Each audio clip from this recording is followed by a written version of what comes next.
Hi babies, welcome back to your home parce que vous êtes ici chez vous. J'espère que vous allez bien les amours. Alors aujourd'hui on se retrouve pour une KEVS comme vous l'avez vu dans le titre. On est mardi donc normalement il ne devrait pas y avoir de KEVS aujourd'hui. Mais comme j'ai dit sur Instagram, j'ai décidé d'organiser une semaine de KEVS chaque mois. D'habitude je le fais quand on atteint un certain seuil d'abonnés, sauf que là je me suis dit pourquoi pas organiser ça une fois par mois. Donc on se retrouve pour une semaine de KEVS. Elle était censée commencer hier, mais j'ai eu un contretemps.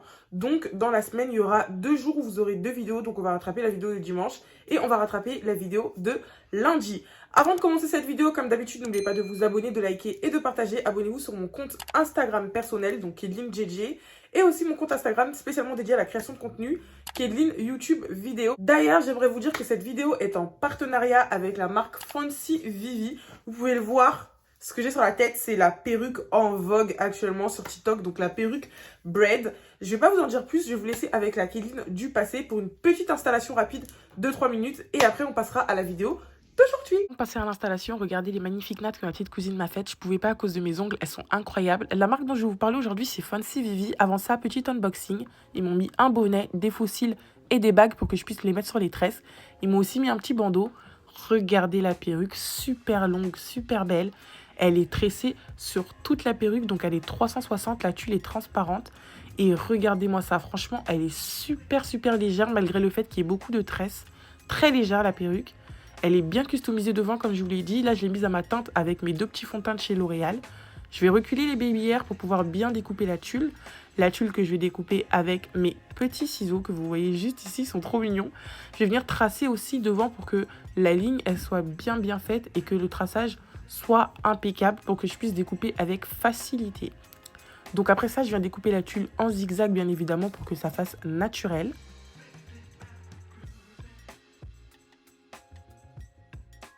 Ensuite, je vais venir utiliser ma colle, donc la Got2b. Je fais super attention avec le spray parce que le spray, il est très fort. Donc, je fais section par section pour que ce soit super propre. Ensuite, je viens sécher à l'aide d'un petit peigne à queue et de mon sèche-cheveux. Et je vais venir mettre le petit bandeau pour que la perruque soit très bien fixée. Après ça, je vais venir faire mes baby hairs avec de la Red One, donc c'est de la cire, avec un petit peigne fait exprès pour les baby hairs. Et voilà le résultat, la perruque elle est super belle, je vous laisserai toutes les informations en barre de description. N'hésitez pas à commander les filles. Bisous! Du coup voilà mes amours, c'était tout par rapport à cette petite perruque. Ne vous inquiétez pas, comme je vous l'ai dit précédemment dans la vidéo de l'installation, il y aura tout en description, le lien, s'il y a un code promo, il sera également en description. Enfin bref, vous aurez tous les détails qui concernent cette petite perruque. Dites-moi ce que vous en pensez dans les commentaires, est-ce que vous aimez bien? Je sais qu'il y a des gens qui aiment pas parce que ça fait faux, ça fait fake un peu, mais en tout cas moi je kiffe personnellement parce que m'asseoir pendant 3 heures pour qu'on me tresse, ça va 2 secondes. Bref, l'introduction a été assez longue, je suppose. On va directement passer à la story time d'aujourd'hui parce qu'aujourd'hui, c'est chaud. Je vous laisse avec la suite. Alors, la story time d'aujourd'hui, c'est l'histoire d'une abonnée qu'on va appeler Tina et elle a actuellement 25 ans. Faut savoir qu'elle n'a pas eu une enfance très facile parce qu'elle a perdu ses parents à l'âge de 6 ans dans un accident de voiture. Et par la suite, elle a été élevée par son oncle du côté paternel, donc le frère de son père. J'ai un peu rentré dans les détails du pourquoi, du comment c'est son oncle qui l'a élevée, pourquoi c'est son oncle qui l'a récupérée. Alors, je vous explique. Elle est née au Congo, donc avant de venir en France, elle était au Congo. Bien évidemment, elle m'a donné l'autorisation pour que je puisse dire son pays d'origine, ne vous inquiétez pas. Quand elle vivait là-bas, elle vivait avec ses parents jusqu'à ce que ses parents fassent cet accident de voiture. Et son oncle, lui, il était déjà en France avec sa femme et ses enfants. Quand ses parents sont décédés dans un premier temps, elle est restée dans la famille du côté de sa mère. Et quand son oncle, il a appris ça avant qu'il vienne la récupérer, il l'a laissé là-bas, sauf qu'il faut savoir qu'entre les 2 familles, il y avait déjà un petit froid bien avant que ses parents décèdent. Petite information très importante, il faut savoir que même avant l'accident, le père de Tina et son oncle, ils se sont toujours bien entendus. Et petit truc, ce sont des frères jumeaux.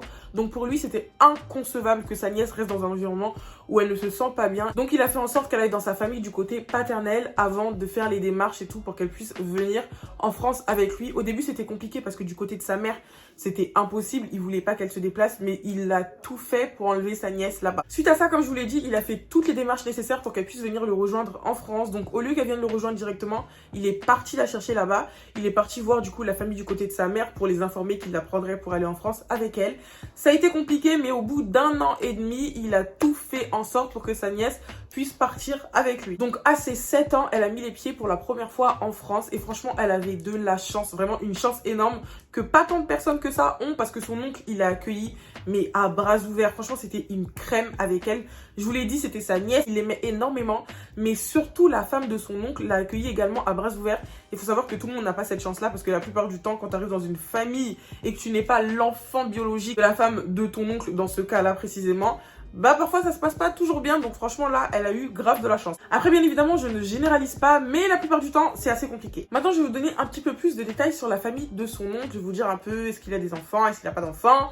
Écoutez bien, son oncle a 3 enfants, donc les 3 c'est des filles et l'aînée elle a 9 ans, donc elle a 2 ans de plus que Tina. Les 2 autres elles ont 6 et 4 ans. Retenez bien celle de 9 ans les gars parce que c'est celle-là qui va vraiment tout mélanger. Donc à son arrivée franchement Tina elle s'attendait pas à s'entendre aussi bien, même son oncle il appréhendait un peu l'entente entre ses filles à lui et Tina, mais tout se passait pour le mieux, sachant qu'elles ont à peu près toutes un peu la même tranche d'âge. Tout se passait bien pour elle. Ce qui était encore mieux dans tout ça, c'est que son oncle, il faisait absolument pas de distinction entre ses 3 filles à lui et Tina. Pour lui, les 4, c'était toutes ses filles, donc il n'y avait pas une fille qui avait plus que l'autre. Donc les années sont passées et tout se passait toujours aussi bien. Je fais une petite pause dans l'histoire, les gars. Si vous entendez des bruits de fond, je suis vraiment désolée. Chez moi, actuellement, il y a du monde. Ma mère, elle parle fort. En fait, tout le monde parle un peu fort dans cette famille. Donc, s'il vous plaît, si vous entendez des bruits de fond, ne faites pas attention. Je continue. Donc, Tina, elle avait vraiment bien réussi à s'intégrer et à ses 16 ans, du coup, elle était au lycée. Au lycée, elle a rencontré un jeune homme qu'on va appeler Junior. Donc Junior, au début, c'était vraiment un ami pour elle. Il avait 2 ans de plus qu'elle. Sauf que cette amitié, elle a viré sur un peu plus de sentiments, d'accord? Ils sont tombés amoureux, clairement, tous les deux. Et ça, l'oncle de Tina n'était absolument pas d'accord. Mais au début, il ne le savait pas. Comme je vous l'ai dit, Junior, il était âgé de 2 ans de plus qu'elle. Et sa cousine, dont je vous ai parlé au début et que je vous ai demandé de retenir, là, on va l'appeler Alia. Donc Alia aussi, elle avait 2 ans de plus que Tina. Bizarrement, quand elle a pris cette relation, Alia, elle était un peu bizarre avec Tina parce qu'elle s'est dit, en fait, comment ça, elle est en couple? Moi, je ne suis pas en couple alors que je suis plus âgée qu'elle et en plus, elle est en couple avec un mec qui est plus âgé que moi. Elle trouvait ça chelou. Donc, Alia, elle a commencé à se comporter bizarrement avec elle, mais Tina, ça, elle prêtait pas plus attention. Franchement, elle calculait pas trop. Et elle se disait, bah vas-y, c'est ma cousine et tout, quand il se passe des petits trucs avec mon mec, je vais en parler avec ma cousine. Genre vraiment, elle essayait d'avoir une complicité avec elle. Donc comme je vous l'ai dit, pour l'oncle de Tina, en fait, c'est pas quelqu'un de fermé, mais pour lui, tant que sa nièce n'a pas fini ses études, elle ne lui parle pas de garçon. Pour lui, c'est les études avant tout. Donc franchement, il était pas prêt à entendre cette petite nouvelle. Alia, elle connaissait très bien la position de son père par rapport à ce sujet-là. Et justement, vu qu'elle était pas à l'aise avec le fait que Tina soit en couple avec quelqu'un de plus âgé qu'elle, alors qu'elle n'avait personne, elle s'est dit, bon, là, elle est en couple, mais c'est mort, je vais tout gâter. Donc, elle est partie en parler avec son père. Et quand son père, il a appris ça, il s'est pas énervé, mais il a demandé à parler avec Tina. Parce que, enfin, comment ça, t'as un mec, moi, je suis pas au courant, j'apprends ça des oreilles de ta cousine. Viens m'expliquer un peu c'est quoi le délire. Avant que Alia aille le dire à son père, donc l'oncle de Tina, Tina, elle était pas au courant parce qu'elle se disait, bah, je me confie à ma cousine.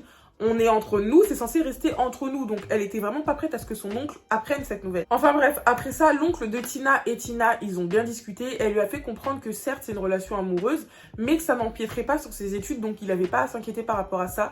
Comme je vous l'ai dit, c'est quelqu'un d'assez compréhensif. C'est pas le genre de tonton radical en mode ouais, c'est l'armée à la maison. Non, elle lui a bien expliqué et il s'est dit bon... Elle a l'air de quelqu'un d'assez sérieuse, donc je vais décider de lui faire confiance. Il n'était pas d'accord, mais il s'est quand même dit, bon vas-y, c'est ma nièce, j'ai pas envie qu'elle se sente mal. Et je préfère qu'elle fasse ça devant moi que derrière moi en fait. Je préfère savoir la personne qu'elle fréquente au lieu de ne rien savoir du tout et qu'elle fasse les trucs en cachette. Vous vous doutez bien que le but d'Alia en allant tout raconter à son père, c'était que son père interdise complètement Tina de fréquenter Junior. Vous vous doutez bien. Je sais qu'il y a beaucoup de prénoms, donc essayez de rester concentrés mes amours. Enfin bref, quand elle a vu que son père, il a pas du tout réagi de la façon dont elle s'attendait, elle s'est dit mais attends mais comment ça se fait en fait? Parce que elle voulait que son père il stoppe tout. Et elle s'est dit dans sa tête mais pourquoi mon père il est aussi doux et gentil avec elle? Et c'est à ce moment-là que les disputes ont réellement commencé entre les deux filles. Elles se prenaient vraiment tout le temps à la tête. Mais les disputes venaient la plupart du temps de... En fait, c'est même pas la plupart du temps. Les disputes venaient tout le temps d'Alia parce que Alia, elle essayait toujours de titiller Tina. Mais comme je vous l'ai dit, Tina, en fait, c'est quelqu'un qui a un bon cœur. Ça veut dire que tu peux lui faire toutes les crasses du monde. Elle reste peace, elle reste zen. Elle est très très lente à la colère. Et moi, j'aime beaucoup les personnes comme ça, même si je le suis pas. Mais en tout cas, elle faisait en sorte d'éviter les discordes avec sa cousine parce qu'elle s'est dit, mais attends, mais... Tout le monde a le même sang, toi et moi on est des sœurs parce qu'on est cousines, en plus nos pères ils étaient jumeaux. On n'a pas à se crêper le chignon tout le temps. Elle essayait vraiment de tout le temps apaiser les tensions. Et ça, franchement, la réaction qu'elle avait, ça avait le don d'énerver Alia. Parce que vous voyez les gens, quand ils vous embêtent, quand ils vous titillent, ils s'attendent à ce que vous ayez une réaction pour encore plus pouvoir envenimer la chose. Sauf que ça, Tina, elle le donnait pas à Alia et Alia, elle devenait folle. Et ça commençait à devenir de plus en plus grave parce que tout ce que Tina avait ou tout ce que Tina voulait, Alia, elle voulait la même chose. C'est comme si elle essayait de reproduire tout ce que Tina faisait en espérant avoir les mêmes résultats. Mais comme je le répète toujours dans la vie, chacun sa chance. On peut pas tous être pareil en fait. Bref, je continue. Dites-vous carrément qu'à un moment, Alia, elle a essayé de draguer Junior. Donc Junior, c'était le copain de Tina. Junior, il a montré tous les messages à Tina, sauf que Tina, je vous ai dit, c'est quelqu'un de pisse, de zen. Donc elle a vu, mais elle n'a pas pu prêter attention que ça et elle n'est pas partie parler à Alia de cette situation. Enfin bref, les années sont passées et la relation entre les deux filles a commencé à se dégrader. Franchement, elles se parlaient plus du tout, limite elles se calculaient plus. Sauf que la relation entre Tina et Junior, elle devenait de plus en plus fusionnelle.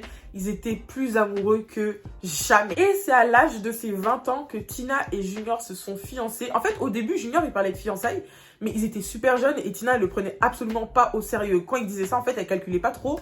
Sauf qu'un jour, il a dit quoi? Il a dit, écoute Tina, moi je vais aller parler avec mes oncles et avec mon père et on va faire en sorte de venir voir ton oncle parce que on est jeunes, certes, mais moi j'ai réellement envie de m'engager avec toi. Il lui a dit, écoute, pour moi l'amour n'a pas d'âge, j'ai envie d'être liée à toi, donc je vais faire en sorte que mes oncles et mon père puissent venir parler à ton père pour qu'on puisse arranger tout ça. Donc c'est ce qui s'est fait. Les oncles et le père de Junior se sont déplacés chez l'oncle de Tina, ils ont organisé un petit truc pour apprendre à mieux se connaître. Au début, les parents, ils étaient absolument pas d'accord parce qu'ils se sont dit, vous êtes beaucoup trop jeunes, vous n'avez pas encore fini vos études, vous pouvez pas vous fiancer en fait. Sauf que Junior, il a bien exposé son truc, il a bien expliqué que oui, on a envie de faire les choses bien. Voilà, on n'a pas envie de rester là à faire des trucs en soum-soum, en cachette. J'ai envie d'être carré avec votre fille parce que je la respecte énormément. Donc s'il vous plaît, laissez-nous nous fiancer pour qu'on puisse avancer sérieusement. Donc les parents, ils étaient assez sceptiques, mais ils se sont dit, bon, c'est des jeunes qui veulent faire les choses bien. Ils ont la tête sur les épaules, on peut pas leur enlever ça. On peut pas leur enlever leur amour parce que là, si on les laisse pas se fiancer, ils vont continuer à nous embêter. Donc, ils les ont laissés se fiancer. Donc, ils ont organisé les fiançailles et la dot. J'ai rajouté aussi que, comme je vous l'ai dit, l'oncle de Tina, au début, il était très sceptique par rapport à cette relation. Ça a commencé au lycée pour lui. Il voulait que sa nièce finisse ses études. Mais il a fini par apprendre à connaître Junior. Il faut savoir que Junior, c'est un jeune homme poli, respectueux, il a la tête sur les épaules, il est très ambitieux. Donc ça, l'oncle de Tina, il a kiffé de fou et les deux maintenant, ils sont comme ça. Bien évidemment, vous devez vous douter que cette nouvelle n'a pas plu à Alia parce que clairement pour elle, c'était pas possible que sa cousine plus jeune qu'elle fasse ses fiançailles avant elle. Donc elle a absolument pas participé aux fiançailles, elle calculait pas du tout Tina et elle était très énervée. Donc en attendant leur mariage, Junior et Tina, ils ont mis des sous de côté. Elle avait un petit job, lui aussi il avait un petit job. Ils ont grave mis de l'argent de côté. Et 3 ans plus tard, ils se sont mariés. Donc à ses 23 ans, Tina, elle s'est mariée avec Junior. Il y avait leurs économies à eux, mais il faut savoir que des deux côtés de la famille, ils ont reçu de l'aide quand même. Pendant qu'ils étaient en train de faire l'organisation pour le mariage, il faut savoir qu'en parallèle, ils faisaient également des démarches pour pouvoir habiter ensemble dès qu'ils sont mariés. Donc ils étaient par-ci par-là pour les visites d'appartements. C'était vraiment le rush total. Juste après leur mariage, bien évidemment, ils ont trouvé un appartement, donc ils se sont installés ensemble. Petite précision, j'aimerais vous dire que pendant tous les préparatifs du mariage, en fait, tout ce qui concerne le mariage, Alia n'a pas mis la main à la pâte une seule fois, alors que tout le monde vraiment les a aidés, tout le monde a soutenu le couple. Mais Alia était vraiment distante, genre pour elle, elle voulait pas calculer leur mariage là, elle est même pas venue pour vous dire. Donc quelques mois après avoir emménagé avec son mari qui est Junior, Tina elle a reçu un appel de son oncle. Et quand elle a décroché, son oncle il était paniqué, il a commencé à lui dire que ouais écoute, Alia elle fait n'importe quoi à l'heure actuelle. Il faut savoir que Alia à ce moment-là, elle avait 25 ans, parce que comme je vous l'ai dit, elle a 2 ans de plus que Tina. Son oncle, il a commencé à lui dire, voilà, Alia a fait ça, elle a rencontré un nouveau mec qu'elle connaît depuis que 3 mois et elle veut déjà emménager avec lui. Enfin, je comprends pas, ils sont même pas mariés. Parce qu'il faut savoir que pour l'oncle de Tina, tant que tu n'es pas marié avec quelqu'un, tu n'emménages pas avec lui. Enfin bref, c'est comme ça que ça fonctionne dans leur famille. On respecte leurs choix et leurs décisions. Mais lui, il était assez choqué parce que Alia, elle sait très bien comment son père il fonctionne. Et elle savait très bien qu'en lui disant ça, son père, il allait commencer à paniquer et alerter un peu tout le monde dans la famille, malgré le fait qu'elle ait 25 ans. Mais bref, on dit rien. Et quand il a appelé Tina pour lui dire ça, Tina, dans sa tête, elle se disait, bah, elle et moi, on s'entend pas si bien que ça. Mais si tu veux que je donne des conseils, bah, c'est quand même ma sœur, c'est ma cousine. Donc, il n'y a pas de souci. Si tu veux que je parle avec elle, je le ferai. Juste après qu'elle ait raccroché avec son oncle, elle a appelé Alia pour lui dire, bah, écoute, Alia et tout, voilà ce que papa il m'a, parce qu'elle appelle papa, voilà ce que papa il m'a raconté, dis-moi un peu comment ça se passe, parle-moi un peu de ton nouveau copain. Enfin bref, elle essayait un peu de renouer les liens avec Alia, sauf que c'est pas du tout ce que Alia voulait. Genre clairement, Alia a été radicale, elle a dit écoute ma belle, toi tu vis ta vie, tu t'es mariée, t'as eu le droit à ton bonheur, donc viens pas empiéter sur ma vie s'il te plaît, vis ta vie et laisse-moi vivre ma chose tranquille. Tina elle était assez choquée parce que franchement, bah ça venait d'une bonne intention. Certes son oncle était venu lui parler paniqué et tout, mais elle s'est dit vas-y c'est ma cousine et tout, je vais parler avec elle tranquillement. Et la réaction que Alia elle a eue, ça lui a fait un peu mal au cœur, mais elle s'est dit vas-y y a pas de souci, elle veut vivre son love, je la laisse vivre son love. Faut savoir que cette situation elle a créé des embrouilles pas possibles dans la famille parce que je vous ai dit dans leur famille c'est inconcevable que tu sois pas marié et que tu emménages directement avec un homme. Donc l'oncle de Tina il en a parlé à tout le monde a essayé de parler avec Alia, mais elle voulait écouter personne. Alia ne voulait en faire qu'à sa tête et ça a très vite tourné au cauchemar, genre vraiment la réalité l'a très vite rattrapée parce qu'elle s'est rendue compte que le mec avec qui elle était c'était pas du tout celui qu'elle croyait. Il la trompait tous les 4 matins et en plus il était violent avec elle, il la battait clairement. Et un jour il a décidé de mettre ses affaires dehors parce qu'il avait rencontré une autre nana. Quand il a mis ses affaires dehors, Alia elle avait trop de fierté pour retourner chez son père parce qu'elle s'est dit vas-y si je retourne chez lui, je vais lui montrer qu'il avait raison. Donc dans sa tête elle s'est dit quoi? Elle s'est dit vas-y je vais appeler Tina. Donc c'est à ce moment-là qu'elle a appelé Tina. Et elle dit Tina écoute c'est vrai qu'entre toi et moi ça se passe pas très bien. Mais là, j'ai vraiment besoin de toi. Voilà ce qui s'est passé avec mon copain. Voilà. Enfin bref, elle lui a expliqué un peu la situation. Et Tina, je vous ai dit que c'est quelqu'un qui a un très très bon cœur. Elle s'est dit, bah écoute, moi quand j'avais rien, quand j'avais personne et que j'ai perdu mes parents, mon oncle, donc ton père, il m'a accueilli à bras ouverts chez toi. Vous avez tous été super gentils avec moi. Donc bien évidemment que si là t'as un problème, bien sûr que je vais t'héberger. Elle lui a dit viens à la maison ma soeur, t'es la bienvenue. Bien évidemment, elle a quand même consulté Junior parce que c'est son mari et qu'elle habite pas toute seule, donc elle habite avec lui. Junior, lui, il était d'accord. Franchement, il s'est dit ta soeur elle est en danger, y a pas de souci, elle peut venir à la maison. Donc c'est avec l'aide de Junior que Alia elle a réussi à prendre toutes ses affaires. Elle a réussi à faire un petit déménagement et elle est venue s'installer chez Tina. Les gars, écoutez bien parce que c'est là maintenant que les choses vont devenir très très très sérieuses. Pour Tina, elle ouvrait simplement la porte de chez elle à sa cousine et sa sœur, mais en fait, elle venait d'ouvrir la porte au diable. Au début, tout semblait normal, vraiment tout se passait bien, même si bon, Alia, elle avait un peu honte, elle restait dans son coin, mais Tina, elle essayait de faire en sorte qu'elle puisse faire des activités avec eux. En fait, elle essayait de faire en sorte qu'elle puisse vraiment s'intégrer dans la maison. Mais après ça, entre Junior et Tina, ça a commencé à devenir bizarre. Ils se prenaient la tête pour un rien, ils étaient sous tension tous les deux, alors que de base, c'est un couple super fusionnel. Depuis qu'ils sont ensemble, donc depuis le lycée, ils se sont jamais pris la tête. Enfin, il y a des petits trucs par-ci par-là, mais il n'y a jamais vraiment eu d'embrouille en tant que telle, en fait. Et ça devenait très, très, très chelou. Il faut savoir que quand ils se prenaient la tête, normalement, ta cousine, elle se prend la tête avec son mari. T'es censé essayer d'apaiser les choses, t'es censé essayer de discuter avec eux. Mais ça avait l'air de faire plaisir à Alia, justement. Junior, il rentrait tard à la maison, il s'énervait pour un tout, pour un rien. Il accordait de moins en moins d'importance à Tina. Et ça devenait très très bizarre, l'ambiance de la maison commençait à devenir lourde. En fait, il y avait une atmosphère très chelou autour de leur maison. Vraiment, plus rien n'allait et le coup de massue, donc la chose qui a fait que Tina, elle a commencé à réellement se poser des questions, c'est que Tina, elle a enchaîné 2 fausses couches. Donc elle s'est dit, mais attends, mais là, ça va plus en fait. Qu'est-ce qui se passe? Je voulais pas préciser dès le début, mais il faut savoir que Tina, elle est chrétienne. Bon, comme tout le reste de sa famille, hein, mais il faut savoir qu'elle, elle prie énormément. Et quand il y a des problèmes, elle a pour habitude d'aller voir son pasteur, ce qui est très important. Lisez la Bible d'ailleurs, les petits chrétiens, là, c'est important, lisez la Bible. Enfin bref, elle est partie voir son pasteur. Et quand elle est partie le voir, ils ont commencé à prier ensemble, ils ont discuté, il lui a donné quelques conseils en s'appuyant sur des versets bibliques. Il lui a dit, écoute Tina, je dis pas ça pour te faire peur, mais t'as laissé rentrer ta cousine actuellement chez toi. Sache que c'est parce que tu l'as laissé rentrer dans ta maison que tu as tous ces problèmes-là. Méfie-toi d'elle et fais très très très attention. Tina, je vous l'ai dit, c'est quelqu'un vraiment pas bisounours, mais elle a tellement un bon cœur qu'elle se méfie absolument pas des gens. Quand son pasteur il lui a dit ça, elle s'est dit bon vas-y peut-être qu'il dit ça et, pour que je puisse me méfier, ok, mais enfin ma cousine, qu'est-ce qu'elle peut me faire ma cousine? Enfin bref, elle rentre chez elle et un beau jour comme ça, Alia elle est sortie.